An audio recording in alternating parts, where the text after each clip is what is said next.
Hi there, it is Tracy Kiernan, and this acrylic painting tutorial is going to show you how to paint this fall Highland cow cutie with acrylics on an 11 by 14 inch canvas. Let's go over brushes and colors. We will be using this 3/4 inch flat wash brush. This is the Princeton Velvet Touch brand of brushes that I'm using. You can use whatever you have available. And also, we will be using the number 4 round brush, so only 2 brushes for this painting. And as far as colors go, we have 8 colors in this, and I will be using Liquitex Basics acrylics, and also use whatever you have available. So titanium white, Mars black, raw sienna, blue gray. Blue gray has to be bought on its own. It doesn't come in that pack of basics colors. So if you don't have blue gray, you can use gray and add just a little bit of blue into it. Cad Orange Hue, Cad Yellow Medium Hue, Burnt Umber, and Hooker's Green Hue Permanent. So a nice fall palette of colors. And I am going to be using the T-square ruler to help me line up the fence line, and a piece of chalk to help us with drawing the Highland cow, and a black Posca paint pen. So I use that for the eyes because it's easier to get those fine details in with the paint pens. Let's go ahead and get started. So this is an 11 by 14. I have it placed in vertical mode, and I'm going to place this fence line. It's a horizontal line at 2.5 inches from the bottom of the canvas. So that is about 1/4 of the size of the tall part of the canvas. So if you're using a different size, just divide the height by 4, and that's where your line should be, or you can just estimate it. So let's load our paint palette with blue, gray, and titanium white, and we will be painting the sky, which is everything above that line. And let's get our 3/4 flat, and let's mix a little bit of white into our blue-gray, and we're going to paint this whole area above the line. So I'm going to do these big kind of angled paint strokes with this blue, gray, and white, and they're just going to blend very gently on the canvas. I want to see my brush strokes for this. It's a textured kind of sky. And also I'm going to try to make my sky a little bit lighter towards the bottom and kind of towards the middle. And when you do that, that's going to help create some contrast when we paint our cow. So our cow has dark colors. And if we add a little bit extra white in the center, that's going to really help get that to pop because we have dark against light. So we can do darker colors towards the side and towards the top, but just add a little boost of white right in the center. And you're going to find that because blue-gray is kind of a dark color, you'll need a lot of white to really get that to lighten up. So try to think about your proportion of white. So little bits of the dark blue on the sides, and then just like a bunch more white right in the center. So I'm going to get some more white on my palette and get that and add that right in the center here. It's going to help our cow to stand out better. And also, so we have a textured sky. I'm not over blending it. We see different expressive kind of paint strokes, and I love that style. It's a really easy way to fill up a background and make it look pretty and textured and all these different color variations.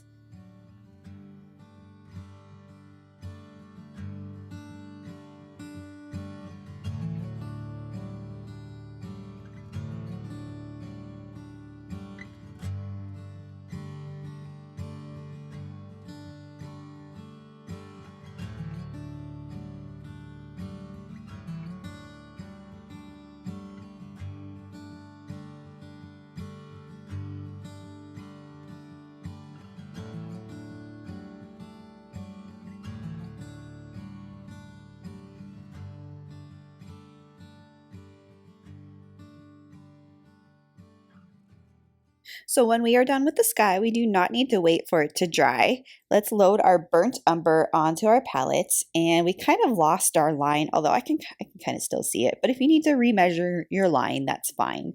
So this is just the burnt umber, and I didn't even rinse my brush off. If your brush is overloaded, you may want to just wipe it or rinse it, but it's okay if some of this gray kind of mixes with that brown. I want my fence to be going, I want my paint strokes for my fence to be going in a vertical direction because that's the way the wood would be going. It would be going up and down vertically. And I want to make my fence darker at the bottom and lighter towards the top. And our pumpkins are going to be kind of light in color, so that's going to help create contrast with our pumpkins. But also, we're going to have some challenge here because our Highland cow is a very similar color to our fence. So I'm going to make it intentionally lighter at the top so that his little legs that are hanging over will kind of stand out because those are going to be kind of darker in color. So I'm going to kind of just use my ruler to line that up so I can cut in and get that straight line. And then I'm loading my brush in white and I'm just kind of dragging it down vertically and blending that brown with that white. So we have this kind of like streaky look with the, trying to create this faux wood look. I'm not going to get super detailed with this fence. If you want to, you can get more detailed and paint wood grain on it. You also don't have to have that line be completely straight. Like if you want fences, like fence posts that are kind of uneven in heights, you can do it that way too. It's kind of a detailed painting, so I'm just simplifying the fence because of all the other details in this painting. I'm going to add a little bit more brown towards the bottom. So I'm blending this gently, and my goal is just to have a lighter color at the top, darker at the bottom, using the full width of the brush, just kind of dragging that up into the white.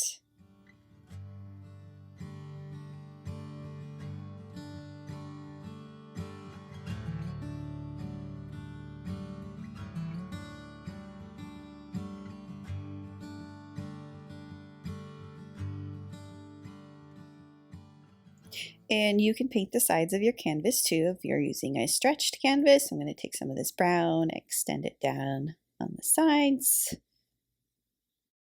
So I just use the full width of the brush to just kind of drag that paint down.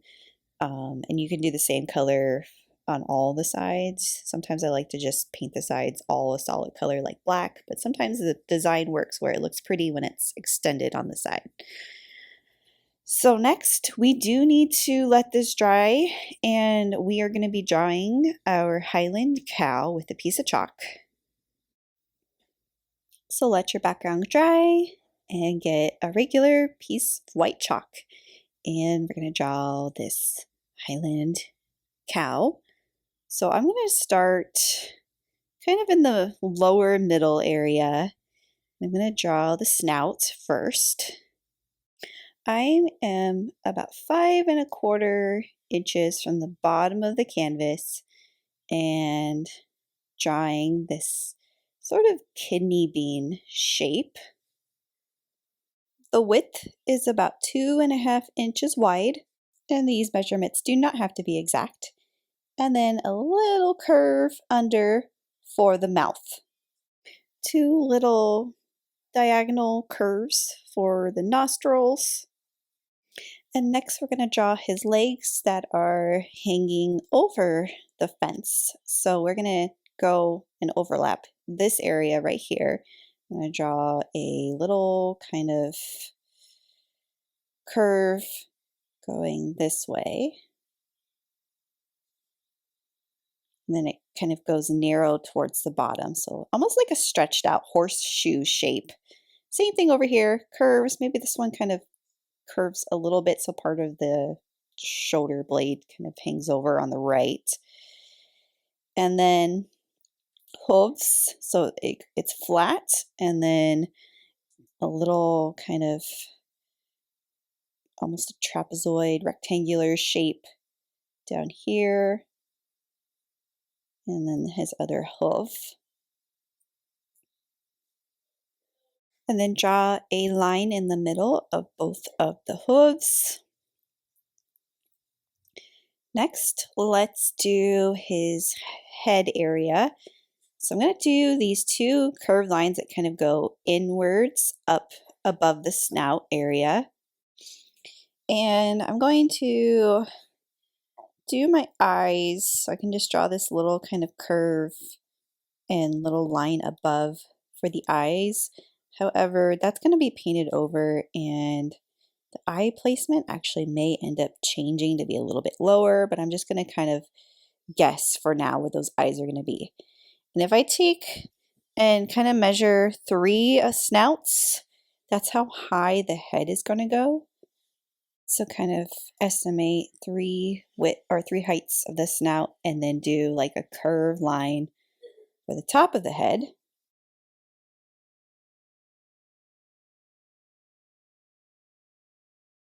And then let's sketch the horns. So just along the top of the head, I'm going to do 2 curves, curve outwards, both the same height and relatively symmetrical. So I'll just do a line for the horns for now. And then just under the horn, we have the ears. I'm just going to draw this like semicircle shape.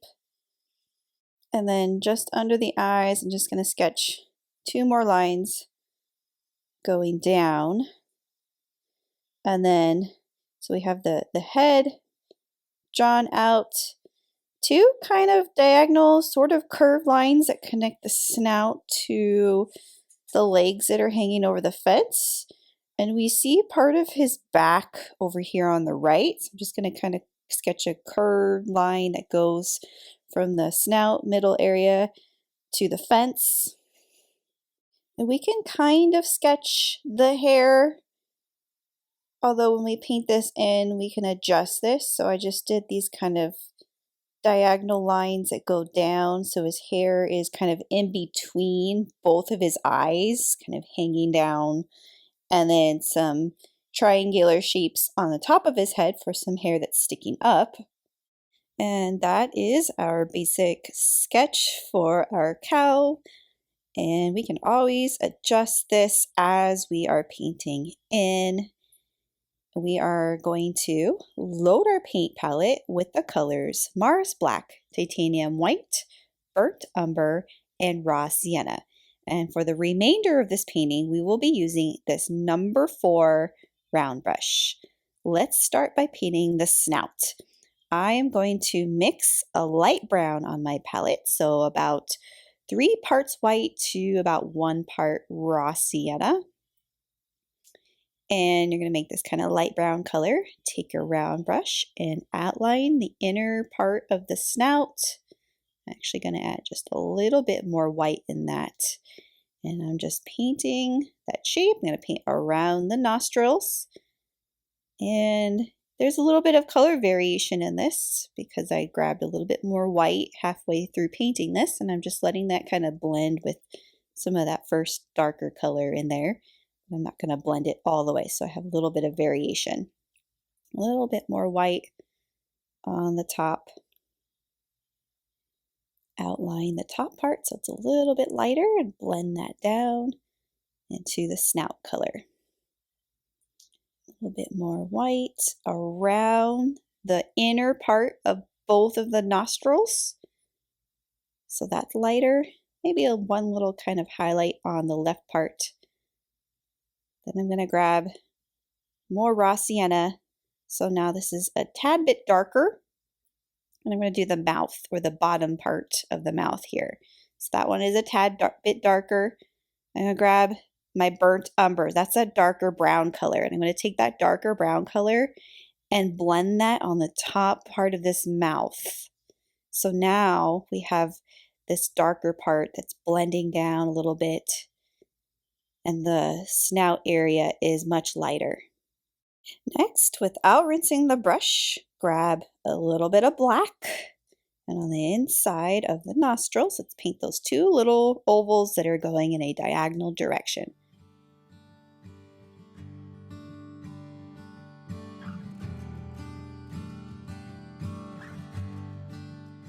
I'm going to grab a little bit of brown, dark brown, and I'm just going to go in there, kind of go over that black again with that darker brown. So it's not just a black mixed with like that dark brown.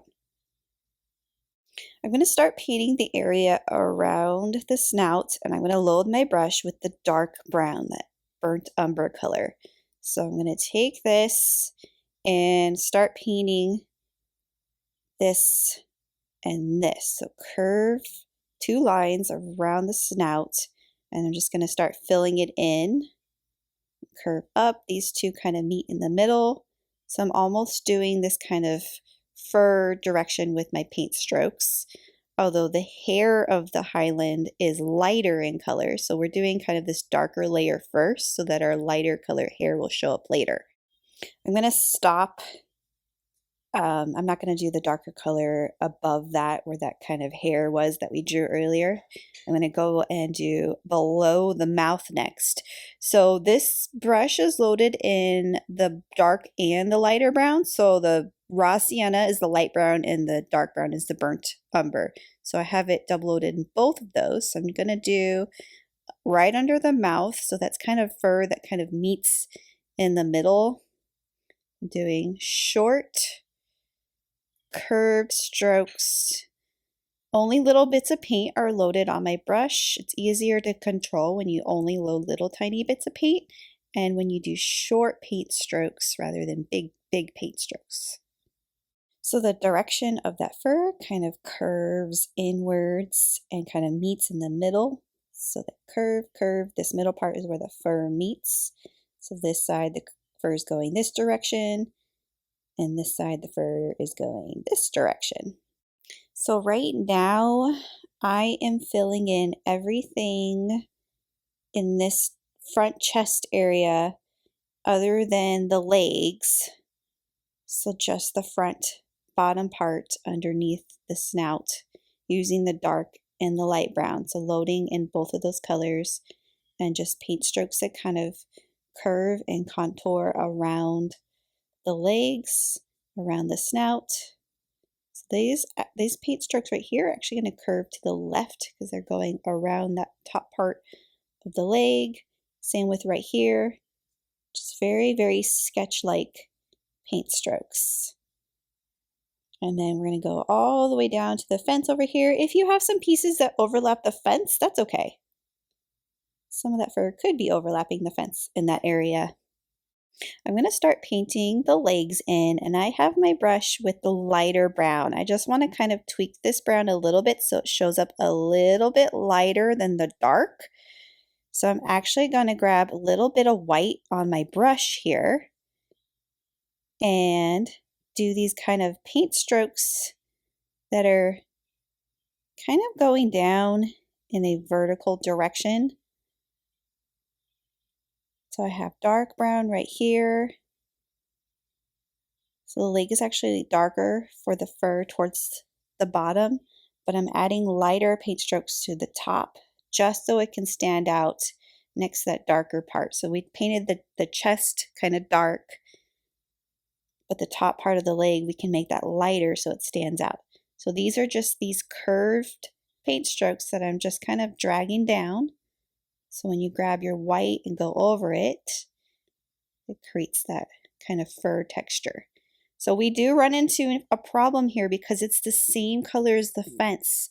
So we want to just kind of, right here, I'm making that darker on purpose with that darker brown so that it can stand out. It looks darker, it's got contrast. So with this leg, I did mostly darks, but I'm just going to grab some white and go back over this with these white paint strokes that are kind of going down. I'm going to do this to the right leg too. Just white paint strokes that curve down, and that creates that sort of fur texture in his legs. And I'm going to do the same thing to his chest area. So this is, again, the white, and because I'm using white over dark, it shows up and gives like the impression of this fur texture, and it kind of curves inwards and goes in that like direction, different directions on each side. So next I'm going to rinse the brush and work on the upper area of his head. So again, I'm going to start dark. I'm going to take this, I'm going to go around. So I am deciding to just paint over the eye. We can always just redo the eye. In fact, I want to probably make his eyes lower anyway. So I'm going back and painting over the eye. And now I want to start painting in his kind of hair area up here on the top of his head. And instead of starting dark and then going back over with light, I'm just going to go ahead and just paint it light to begin with. So real quick, let's look at the direction of the hair at the finished version. So right here is where we're painting right now. The direction of the hair kind of forms this sort of teardrop shape that kind of curves. It's going to curve around the eye, but the direction flows to the right around the snout.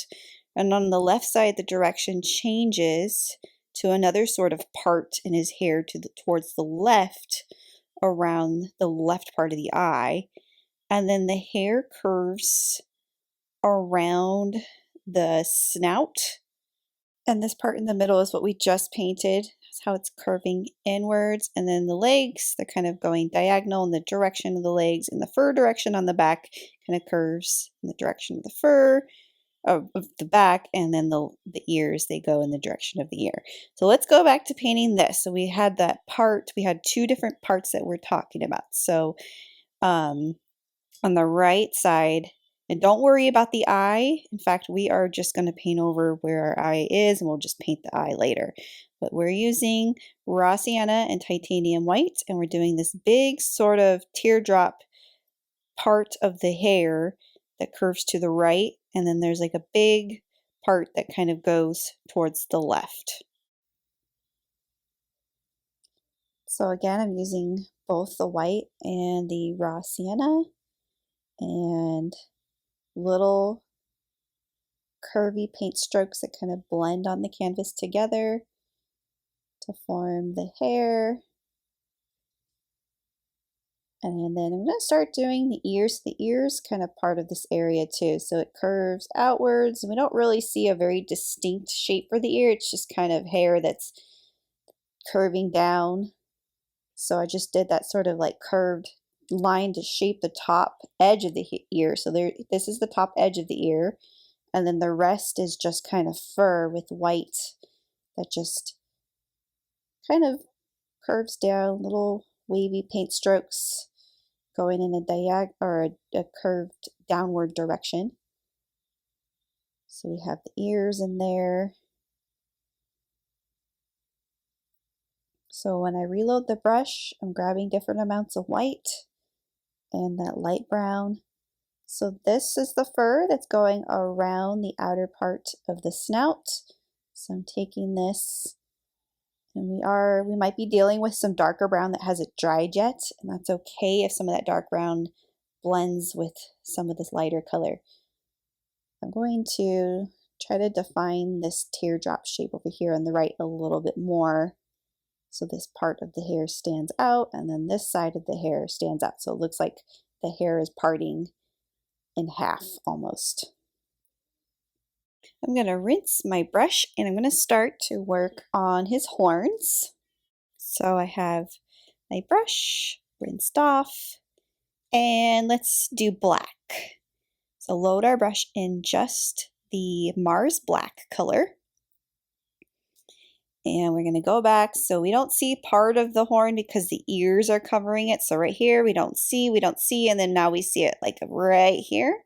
And then it curves out and upwards.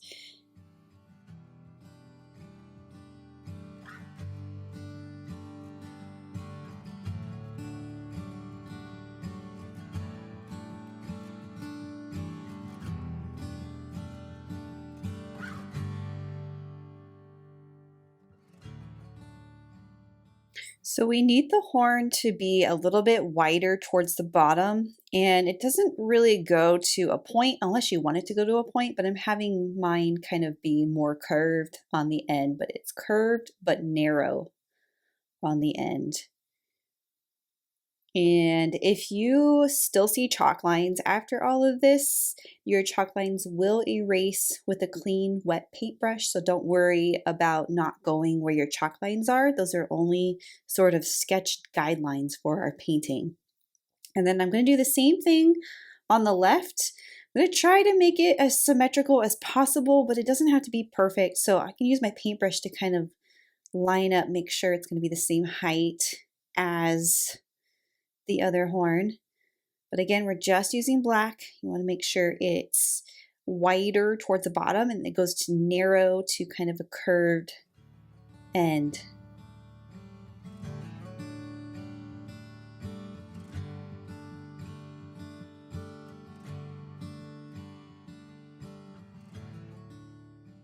I'm going to load my paintbrush without rinsing it in some titanium white, so a little bit of white on my brush, and this is going to give my color, make it a little bit more gray. So just on the top part, I'm going to blend this in a little bit, but because that black is still wet, it's not going to blend that well because that black is kind of strong. So we would need a lot of white to get that to blend. But I just want it to be slightly lighter at the top and dark on the bottom.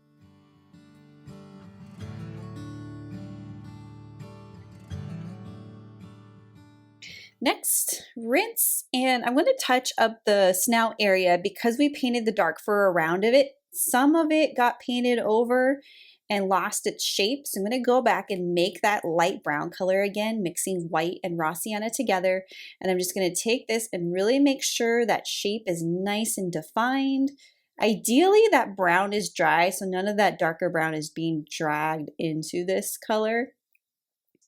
So really redefining that shape. I outlined the bottom part of the mouth with that lighter color. I'm going to rinse this off and also go back with some titanium white and touch up the outer part of the nostrils. So I'm going to grab my white and like right here on this inner left side, and the same thing over here, inner right side of this nostril. And next I'm going to work on his back. So I'm going to go back to the dark brown color. So this is just the burnt umber, and I'm just going to do, again, these are short curved paint strokes. You want to do just short sketchy strokes, little bits of paint on your brush. And we can, I forgot to point out that we can still see some of that background color through this, and that's okay. To have that, it kind of gives it more of that textured look. So we have that lighter part kind of showing through the under layer of the painting. And then grab some more light brown, and light brown and white, and going back with that lighter color, doing that kind of fur texture over that dark color. And there are some pieces that overlap part of the fence, but look at the direction of this fur. This is just going in that sort of curved direction, curved downward direction of the back. Some pieces might be sticking out on the edge of that, the shape of the back.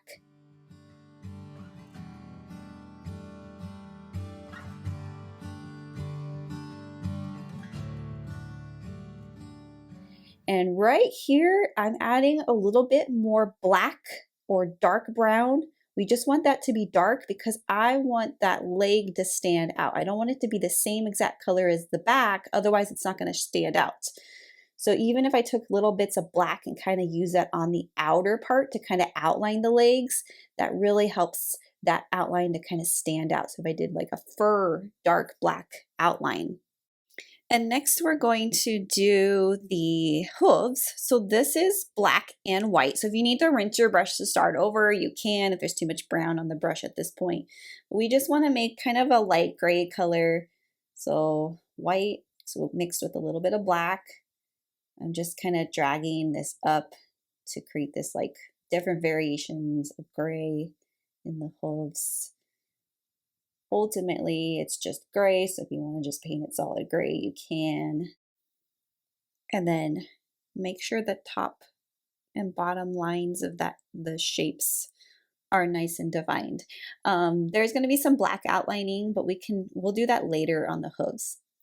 I'm going to go up here in this area where the eyes are going to be, and I want to go back with a lighter color. So the raw sienna is what I'm using. I want to lighten that area up so that when I do the black eyes, the black will stand out a little bit better. So go back, fill those kind of open notches, or if you don't have an open notch, if it's just all that light colored hair, go back and, well, I guess if it's just light colored hair, you don't need to do this step because the black will show up. Ultimately, I want there to be a lighter base color below that. So when I'm going to draw the eyes with black, that will show up. I'm just going to go back, kind of redo some of these hair pieces with the white. Go this way and around the snout area. Little tiny paint strokes with white around the snout area and down this way. A few more white pieces on the back. Okay, so I need to let that dry before I can paint or draw the eyes in, but right now I'm going to do the hooves. So this gray part is dry now. And if yours isn't dry, you can do this step later, but there's just a line in the middle for the hoof. The whole thing is basically outlined except on the left part of the hoof. I left that not outlined. And then I'm going to outline under this part, so the under part of the nose area above the mouth. Eyes are still not dry, or the eye area is still not dry, so I'm going to let that dry a little bit further before drawing the eyes in. And I'm going to work on some of the hair that's sticking up on the top of his head. So I'm going to mix my light color again. So raw sienna mixed with titanium white. And you do different amounts when you go to reload your brush. You grab different amounts of the brown and the white. You can even incorporate some of that darker brown in there too. But these are just little pieces that are sticking up. They are still kind of parted in the same direction. So this is parted this way, and the right part is parted the opposite way. I'm gonna take that, I like how that dark brown looks over that lighter color. It gives it more of this textured look. So I'm taking a little bit of that darker brown and just going back and doing the hair on the ears. Gives it this more like textured look by doing darker hair strands over the lighter ones. And next, since the horns are dry, I'm going to go back and highlight the top part of each of the horns. So I rinsed my brush and grabbed just titanium white, and I'm just going to outline the edge of the top part of each of the horns. So this just gets a white outline. And next I'm going to do fence lines. So the fence is ideally dry by now, and I'm actually going to use my ruler to help me with these lines. I'm going to line it up to the edge so that my lines can be vertical, and I'm going to do the width of my fence posts about 2 fingers wide.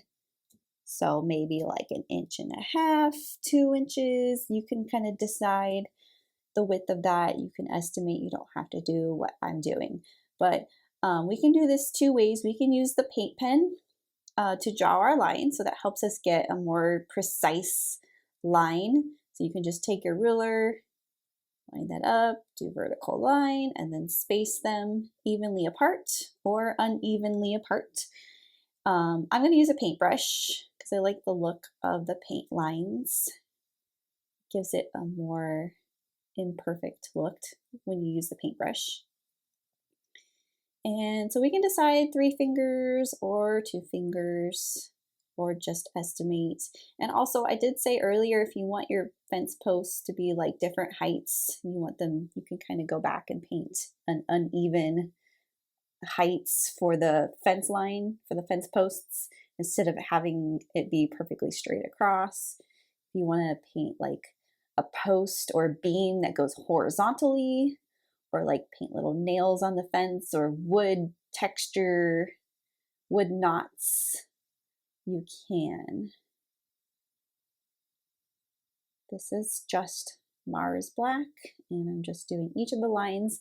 If you are using the ruler for this, you want to just make sure you're wiping the ruler off each time, because you don't want to smudge your painting when you place a ruler with wet paint down on your next line.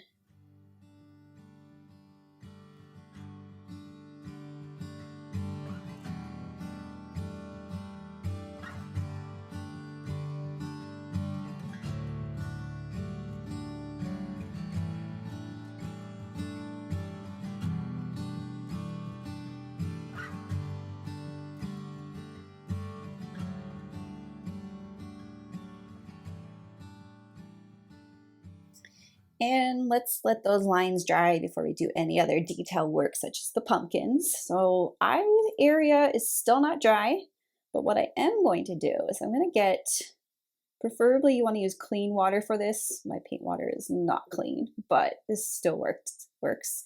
So use a paintbrush, clean paintbrush with just water, and lift up any chalk lines. So you don't want to do this on areas that might still be wet, but this is just basically how it's done. Just wet paintbrush, it lifts the chalk lines, and then we don't have chalk lines visible. Or you can wait till the painting dries completely and do that. So when the eye area is finally dry, I'm actually going to use a black paint pen for this.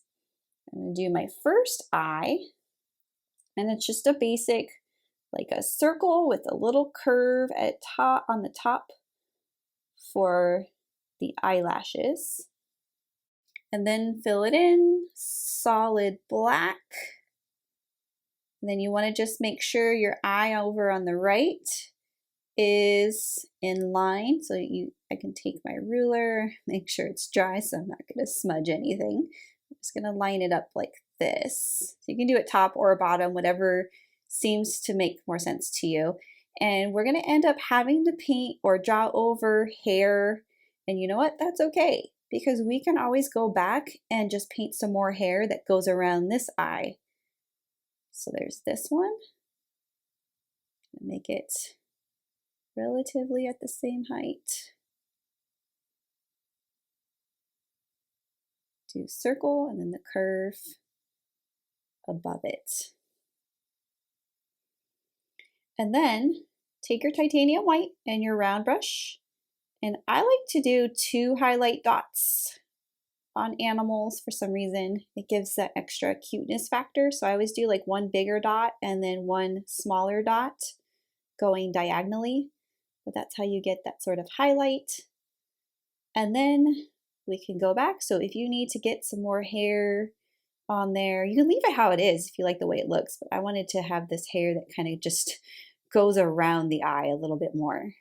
So take this part and do some more hair pieces that kind of curve around the eye. So for the upper part of this hair, it's that lighter color, so the white and the raw sienna.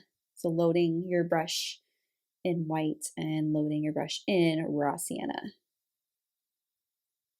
And same thing over here on this left part of the eye. I'm doing just a few more kind of curvy fur strokes that are going around the left eye. You can also make your Highland cows so that only one eye is showing, so the hair's parted to where it's covering one of the eyes, or even both the eyes could be covered.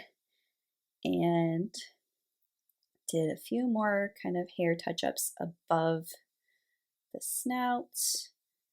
Utilizing that white helps those pieces kind of stand out, but you can also use some of the darker colors if you want some more hair strands that have kind of these darker colors to them.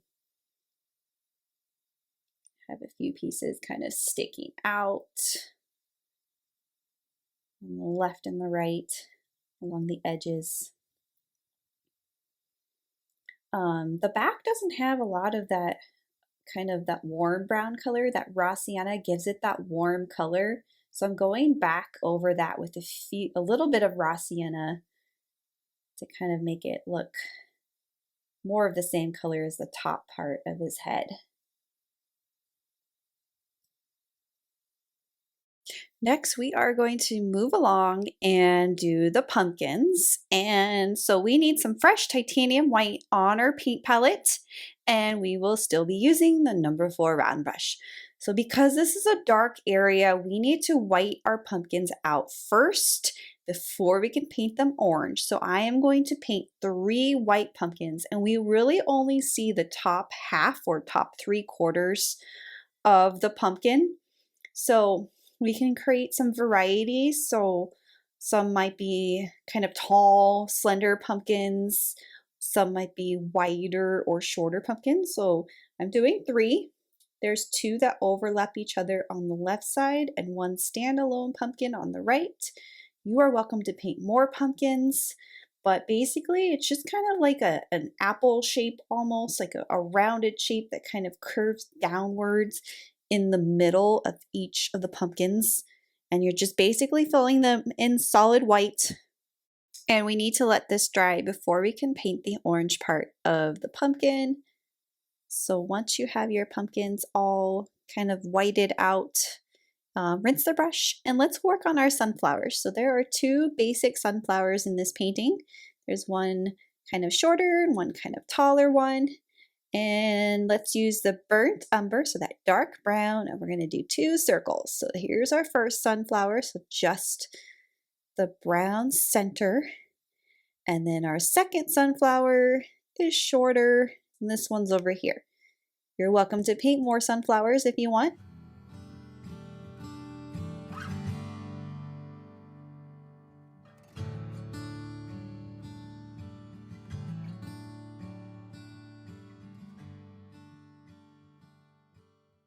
Then let's rinse the brush, and we want the color Cadmium Yellow Medium Hue. We're just going to call it yellow. Onto our palette, and if you don't have this exact yellow, you can really use any yellow for this. I like this one because it's kind of not a super light yellow, but it's a medium yellow, hence why it's called medium yellow. And so because it's going to give us our sunflowers kind of that orangey, almost warm, dark yellow look. And so each of the petals is just this like round, elongated shape with a point on the end. And so each petal starts at that circle, and we can grab white on our brush too. You're going to find that yellow is a little translucent, so it's going to show up, the dark blue background is going to show through it, but adding a little bit of white into that not only gives it kind of this texture on the petal, but also allows it to show up a little bit better. So I did 1 row of petals all the way around, and then I'm going to go back and go between the first set of petals and do another set of petals between. And I could kind of alternate the colors. So this second set, I actually made a little bit lighter by adding just a teeny bit more white to my brush, so it kind of stands out. So the back petals look a little darker, front petals look a little lighter. And actually the petals, some of them overlap that brown circle just a tad, and that's okay. And also if we end up accidentally dragging some brown into these petals, that's also okay. Some of the petals might have like a brownish color towards the bottom anyway. So again, these kind of elongated ovals with a point. You're going to find that you kind of get lazy with each of the petals. Like your first 2 might be perfect, but then you just kind of do it quickly and they all don't look the same. They look more abstract as you go along, and I think that's okay. So the first set, second set, just a little bit more white on the brush, going back and just kind of maybe dragging my brush outwards from the center circle. It overlaps that center circle just slightly, and that creates our simple sunflowers. We don't have to make these look super realistic. And I am going to go back in my center with the brown, and I'm just going to go back and dab my brush or stipple my brush with the brown along that circle. So I'm going back over the circumference of that circle. So any petal that might have overlapped, I'm just going back and going over that petal, but also the center part would overlap some of those petals at the base anyway. So that gives that center a little bit more texture just by dotting that brown in that circumference of the circle. And then let's take a lighter brown. So this is light brown and white. I'm going to go back and paint a little circle on the inner part of the circle, and that gives my sunflower center a little bit more texture and like gives it that kind of circle that's inside, that lighter circle inside of the darker circle.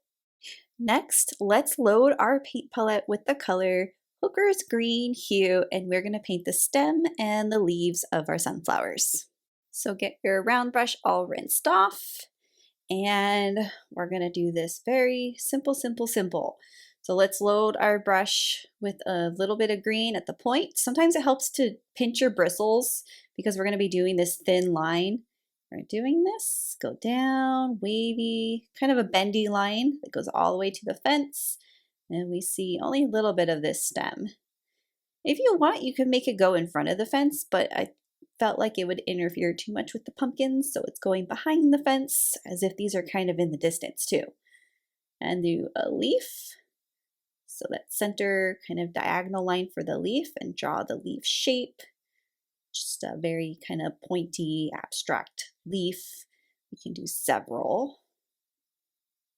Draw the shape of the leaf first, and then fill it in solid. And then we see a leaf over here on the left.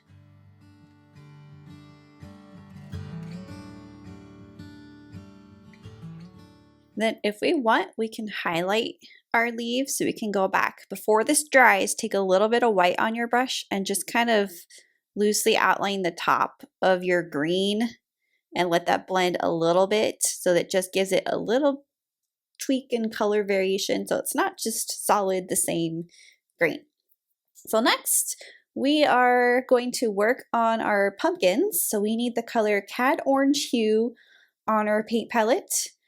We will be using yellow as well, so if you need to add more yellow to your palette, you can. And our clean number 4 round brush. So with these pumpkins, I call them pumpkin bumps, but I do like one at a time. So we're going to take our orange and yellow and start in the center and do our first pumpkin bump. So it's that curved kind of top part of the oval. And then we do our second pumpkin bump. So each pumpkin bump ends up looking a little bit different. So this one has a little bit more yellow into it so that it can stand out and look different from the middle pumpkin bump. And then the ones on the far right, I'll just use maybe more orange this time and do curves. So I start from the top of the pumpkin and curve down. And so that one has a little bit more variation in color, so it looks different. And then we might see, so with this dark orange, these little bumps in the back, although they may not show later when we do the stem. So if you don't want to do those back ones, you don't have to. I'm going to rinse my brush off and actually do the stem. I'm going to do black for the stem. The black is going to make it look dark. It's going to stand out because this area is already dark. So if I did brown, it would blend in way too much with that fence. So I'm using black. So I'm going to start at the bottom of the stem and just kind of use the top outline of those pumpkin bumps to kind of guide my pumpkin stem. But it has a scalloped bottom, and my stem, I'm going to have it curve to the left and go to kind of a point on the end. Short, curved, sketch-like paint strokes. And I'm going to grab some titanium white on the end of my brush without rinsing it, and I'm going to go back and just kind of highlight some of this stem. Even though this is going to turn to more of a greenish color later when I do the vine, I just have it already kind of highlighted. I'm going to rinse, and I'm going to go back and do this orange little bump right here. I'm going to touch up some of these, but I don't want to overdo it to where the entire pumpkin's like all the same color. I want to kind of emphasize the lines. We already see sort of the lines in between our pumpkin bumps, but I want to go back and sort of outline them with black or brown. So if the black is too dark, you can use the dark brown instead. But I'm just doing those curved lines that are just curving down and outlining the top part, but they don't go all the way down. So they just kind of disappear towards the bottom and stop.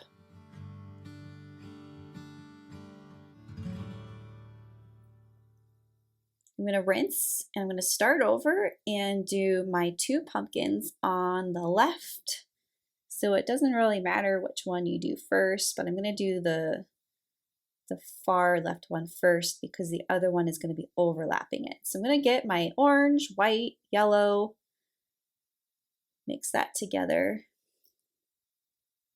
And I'm going to repeat the same technique, only this one is going kind of slanted. So I want to make my pumpkin bumps also go kind of slanted. So whatever color you start with, you want to either lighten or darker the next set. So that set, I used more yellow so it can turn up lighter, and this far one more orange so it can show up darker. So you're stroking down in a curved direction. So we can kind of see the pumpkin bump lines already, but we'll go back and outline those later. Same technique for this pumpkin in the front. I start out with that middle bump kind of darker. This one I'm actually going to add more white to the orange and yellows just because it's overlapping the one on the left. So I want it to show up maybe a little bit lighter so it stands out from the one that's behind it.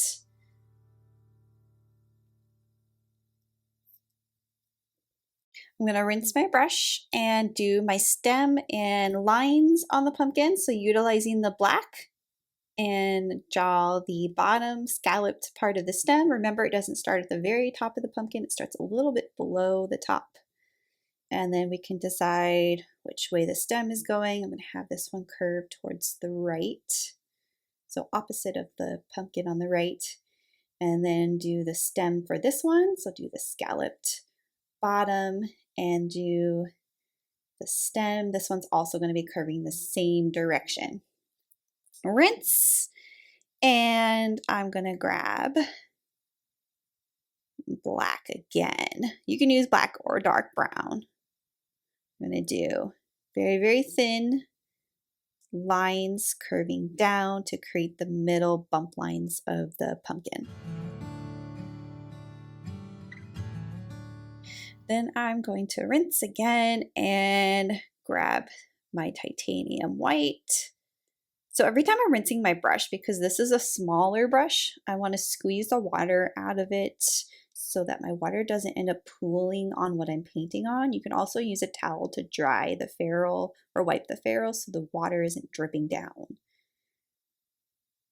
And then I highlight it with the white stem. It gives that stem some texture.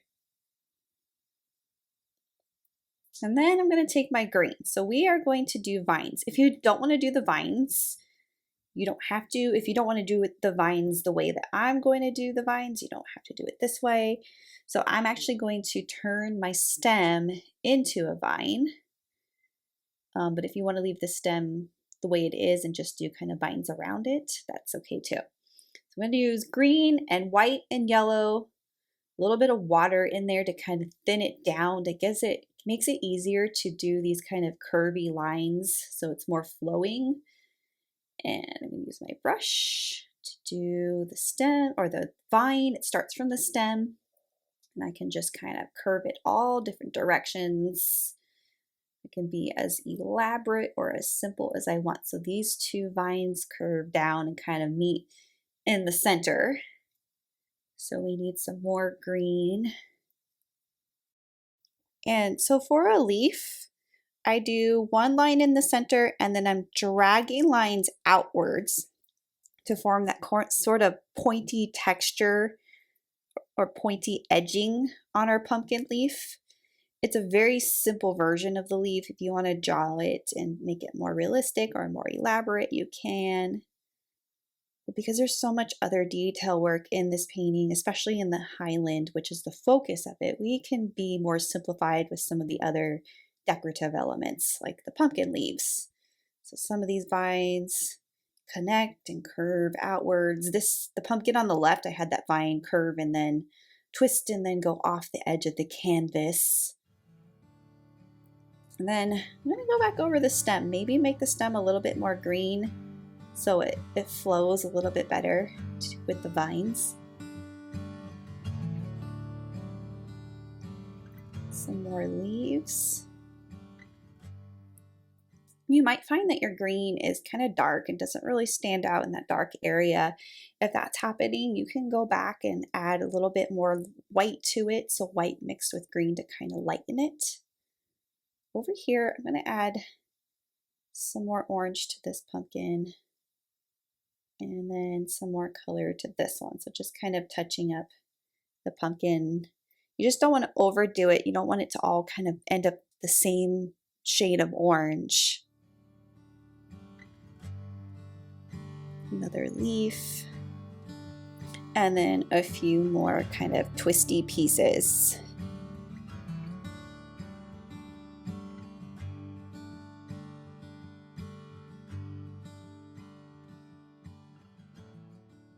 Next, we're gonna do the fall leaves, and you don't have to do fall leaves if you don't want to, but there is not a lot going on above the cow's head in this painting. We could leave it blank, that's fine, but I like color and details, and I'm gonna do fall leaves because it's a fall painting, and fall leaves are sometimes fun to do. So I'm gonna do little oak leaves.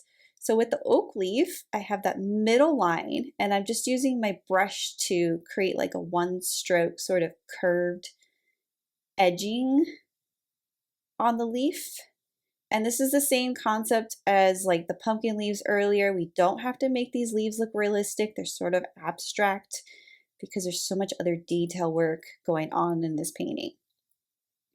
So we can make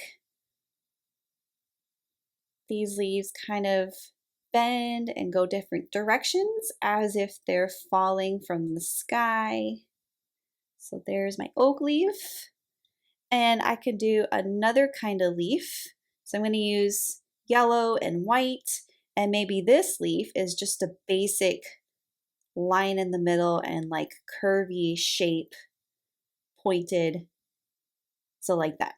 And we'll do the black stem thing in the middle or the dark stem thing in the middle after we paint all of these. So you can decide how many leaves you want to do. You can change the colors. There's no red in our color palette, but if you wanted to add red and do red leaves, you can do that. Little maple leaves.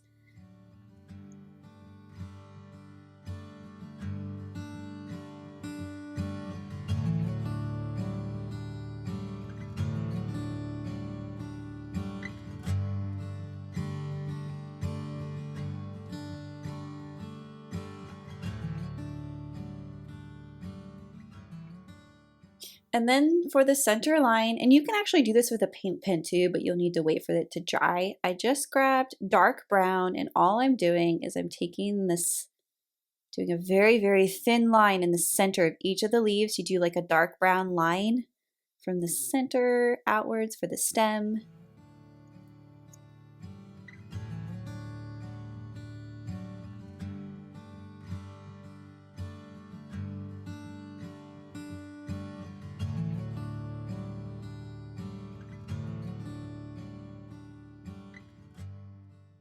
And one more final touch in this painting is to do a little sunflower in the cow's head, or in the on the upper left part of his head.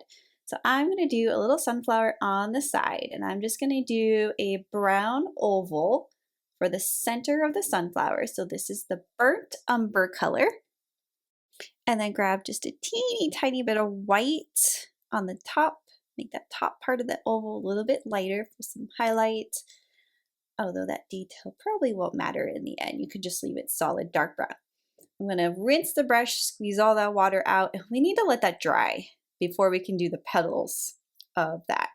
So while that's drying, we can kind of wait. We don't have to do anything to our painting, or if we want, we could go in and touch up. I'm going to touch up some of the fur. Make this a little bit of white.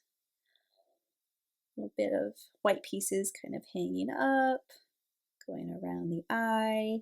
You do not have to touch up the fur. If you like the way it is, leave it. You don't have to do anything to it. Sometimes overdoing it kind of ends up messing it up in the end. And I am also going to touch up my vine. So I did say earlier, if your vines are too dark, you can go back over with a lighter green. So this is green mixed with a little bit of white. And I'm just going back over some of the leaves and vines with this light green. And that's really going to help some of those darker areas to pop.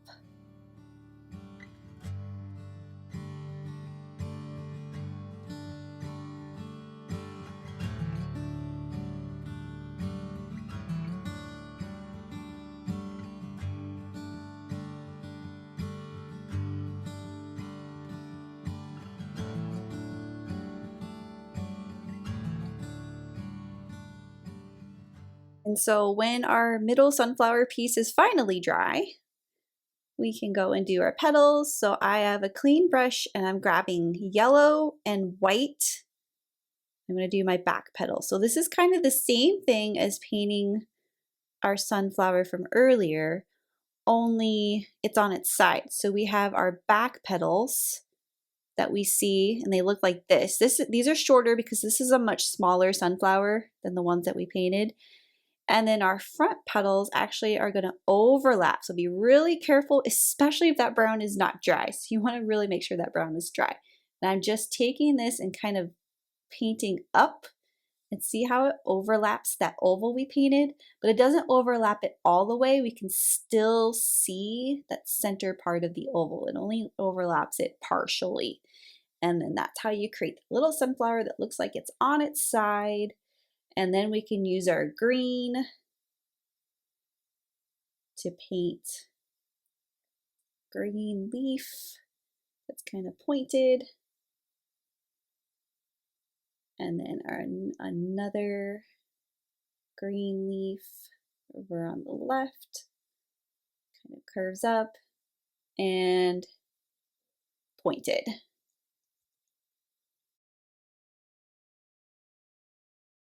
And then I'm going to take a little bit of orange, so I rinse the green off of the brush, squeeze that water out or dry it, grab yellow and orange so it's a little bit darker.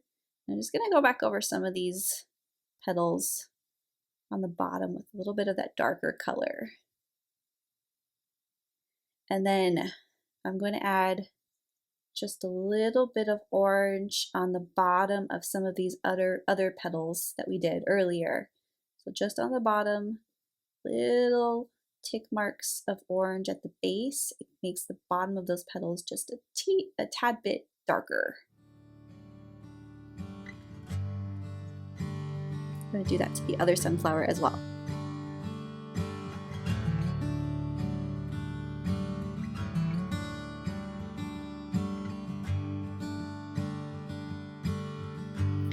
And that is it. This is the conclusion of how to paint Fall Highland Cutie. Hope you enjoyed this one. Thanks for watching and thanks for painting with me.